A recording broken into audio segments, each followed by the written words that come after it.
All right. It is either really, really late at night Saturday or it's really, really early Sunday. It all kind of mixes together when you're in this town. But what's going on, guys? Day three of the NFL draft. The final day of the NFL draft has been over for several hours now.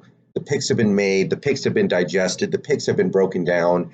People have posted their grades, as silly as it may be to try to grade a draft pick right after you make it and not in 3 years or 5 years or however long it takes for things to really work out. Day three of the NFL draft for the Seattle Seahawks. Pretty fire, I think. We didn't think we were going to have that many picks in this draft. We were very wrong. We made trades. We moved around. We maneuvered. We moved up. We moved down. We took advantage of this draft class like it was a Madden game, guys. And I think we may have gotten some immediate contributors, which this team needs. And the areas in which we made our picks kind of making me think that I know what the team is really concerned about and what they might not be as concerned about as I thought. So run it down. Let's start with the fourth round. First pick in the fourth round for the Seahawks, Gary Jennings, wide receiver from West Virginia. I'm not going to pretend that I knew the name before the draft. I don't know any of these guys. I'll be perfectly honest with you. I didn't know any of these guys before the draft. I don't watch the West Virginia Mountaineers play football. I don't watch the Wake Forest, whatever the hell they are, play football. I don't know these guys. I don't know how they played.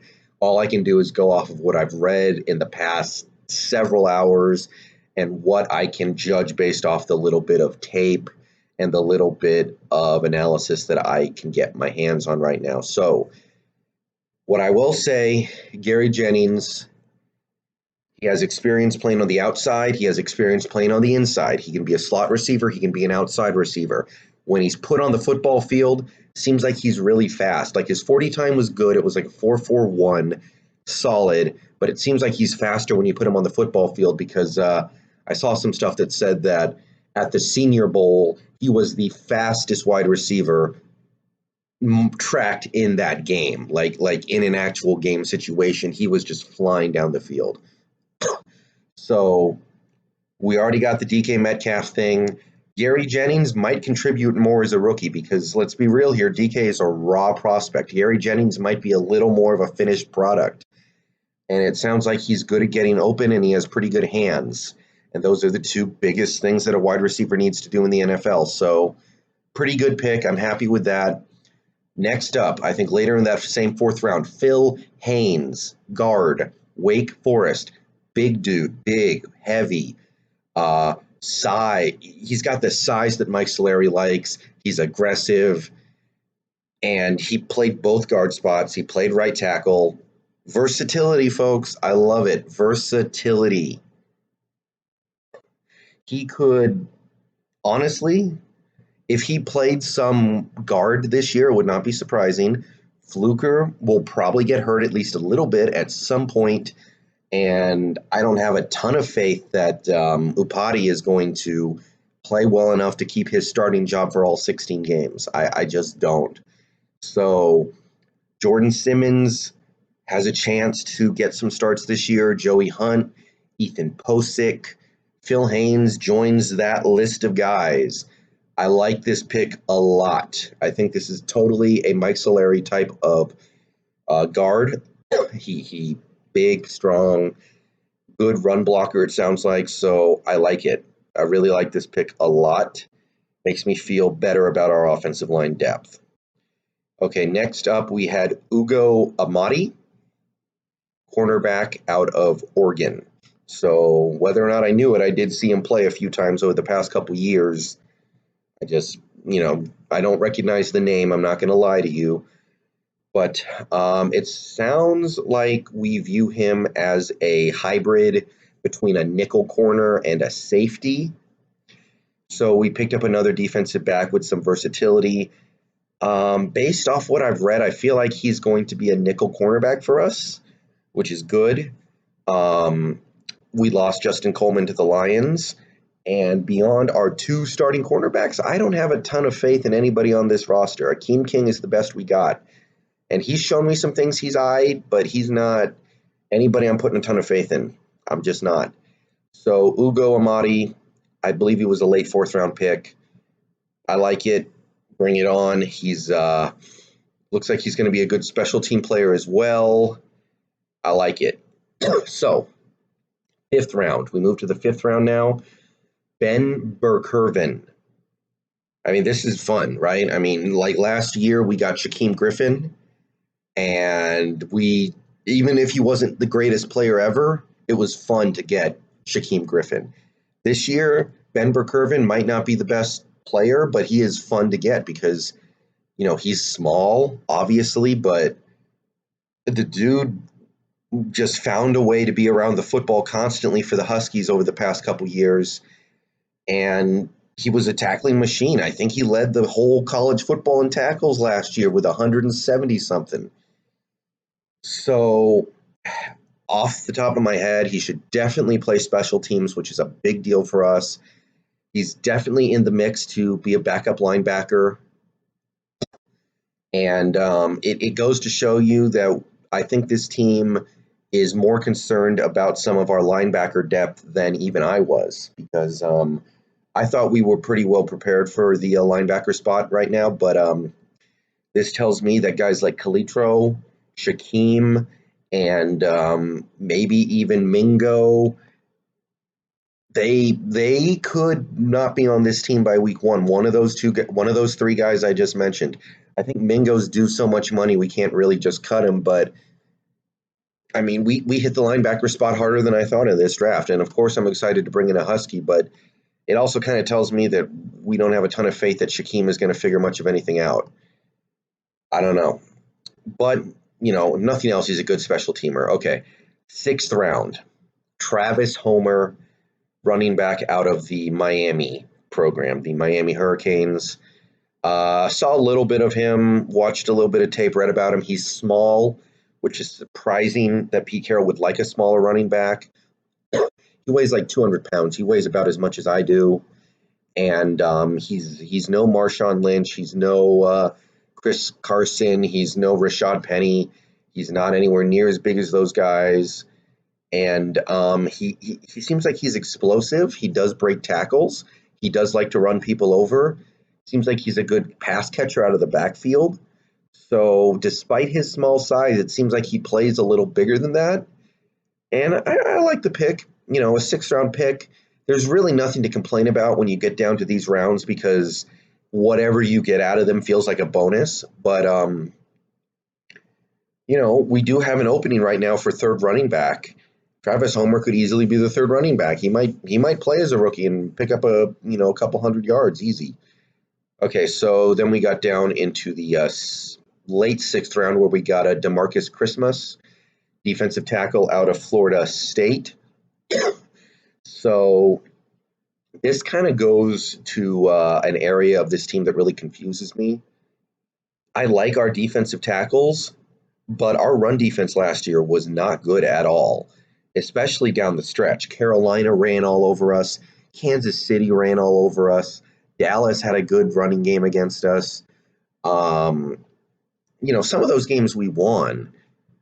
San Diego ran the ball at will on us most of the game. I like Jarran Reed a lot. I like what Poona Ford has shown me. I like Nazir Jones's potential, but it just didn't translate into a good run defense last year. And I'm not going to act like DeMarcus Christmas is going to fix that, but the fact that we used any pick at all on defensive tackle kind of shows me that the team is thinking along the same lines that I am. So hopefully he can become a run-plugging defensive tackle in the NFL. Of course, I'm not expecting it to happen immediately. More than likely, what we're counting on in 2019 is we need Nazir Jones to get much better. We need him to become a full-time player next to Poona Ford and Jarran Reed. But perfectly fine pick. And John Ursa, wide receiver out of Hawaii. I liked in general what I heard about him, sounds like he has the opportunity to step in quickly and produce. Seems like he's an explosive athlete, the kind of athlete that the Seahawks like. So that's another wide receiver. And that kind of tells you that maybe the Doug Baldwin thing is not looking good. Everything I've read about the Doug Baldwin thing sounds bad, guys. It sounds like he is getting his ducks in order so he can retire and make sure he's, going to get, some money out of it as well, because his knees are going to be messed up for the rest of his life, and he wants to make sure he gets paid for that. But yeah, the fact that we used 3 picks on wide receivers in this draft, including a second rounder, I like all 3 picks, but it also tells me that Doug Baldwin might not be long for this team, and that sucks. All right, undrafted free agency, I'll hit it real quick. We picked up Demetrius Knox, guard out of Ohio State. I like it. He got hurt near the end of the season, I think, and I think he would have gotten drafted if he didn't get hurt, so that's exciting. Jazz Ferguson, wide receiver from Northwestern. Another wide receiver, South Dakota State quarterback. We do need a backup. I know we just spent $40 million on Russell Wilson or whatever it was, but we need a backup quarterback. Right now, I don't even know who our backup is. And whoever it is, I can't say I have any faith in them because, they're not any better than Austin Davis was. So South Dakota State QB Taron Christian.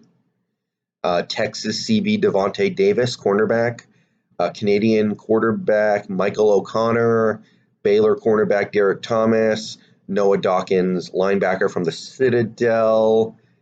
A couple other names. I haven't heard of any of these guys, but a lot of defensive backs, which I like. This team is really good at finding uncoveted defensive back talent and getting a lot out of them. So I like that. No tight end, except for there's one guy from, I think, Western Kentucky named McQuan Dean. That tells me that we have a lot of faith in Will Dissly to get back to 100% by week 1, so that's good. And no more defensive ends. We got LJ Collier, and we moved on. No more defensive ends in this draft. That tells me that either we have a lot of confidence in Rasheem Green and Jacob Martin, and at that point, I don't even know who you would bother mentioning, but that tells me we like those guys a lot. And at the same time, it also tells me that we are going to go get Ezekiel Ansah or Nick Perry or Sue. So my thoughts right now are it was a great day 3. I like most of what we did. We picked up some guys that I think will play as rookies and will be contributors on this team for the foreseeable future. Tells me that the team seems to like where we are at defensive end more than I thought they did, more than I do. It also tells me that they're not worried about Will Dissly, also good news. Unfortunately, it tells me nothing but bad news about Doug Baldwin, who it's really starting to look like he's played his last down as a Seahawk. And it also tells me that we really are not liking what we see that much from Tedrick Thompson, which is not a surprise. And we are also not loving what we see from our backup linebackers. So that's a lot to digest. Good day 3. I'm happy with this draft. I think every Seahawks fan should be pretty happy with what we did in this draft. We've lined up well for next year's draft as well. I think we have like 3 second-round picks or something like that. So pretty solid, guys. And at this point, I need to see this Seahawks team go out there and get me Ezekiel Ansah, Sue, or Nick Perry, the Packer guy, because if LJ Collier lives up to our wildest dreams and has 8 sacks this year, and Rasheem Green has breaks out and has 8 sacks this year, and I don't know, throw in Jacob Martin has 5, Jerron Reed has 6, Bobby Wagner gets like 2 or 3, KJ Wright gets 1 or 2, maybe we blitz the nickel and he picks up a couple. We're still not there. That's still not a fearsome pass rush that's going to scare teams. We need to get there. We need to get closer to there. Give me Ansah, give me Perry, give me Sue, something. All right, I'm out. What'd you think, guys? I'm pretty happy, but a lot of work to do. Peace.